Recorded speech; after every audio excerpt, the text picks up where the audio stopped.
बिस्मिल्लाहिर्रहमानिर्रहीम, अस्सलाम वालेकुम। मैं हूं doctor Ahmed Ejaz, civil clinics Ahmedabad से। आज हम आपसे एक ऐसा शॉर्ट सा एक फार्मूला शेयर करते हैं कि अक्सर ये होता है कि एंजाइटी और पैनिक अटैक के साथ जो है वो सिम्टम्स जो अपीयर होते हैं और इंसान को हाथ पाँव पड़ जाते हैं और पेशेंट के साथ साथ पूरा घर जो है वो डिस्टर्ब होता है। दो अद्वियात हमेशा अपने घर में रखें।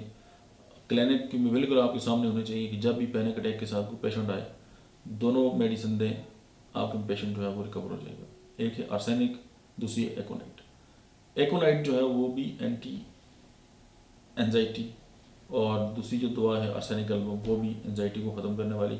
अब एंजाइटी में पैनिक अटैक में क्या है जी, हाथ पाँव जो है वो ठंडे हो जाते हैं, घबराहट होना शुरू हो जाती है, समटाइम पसीने आना शुरू हो जाते हैं, मौत का खौफ शुरू हो जाता है, बंदे को किसी पल करार नहीं आता, चैन नहीं आता, फिर खौफ होता है। अब ज़ाहिर है एंजाइटी जो है खौफ के पीछे वो है, फोबिया के पीछे एंजाइटी है।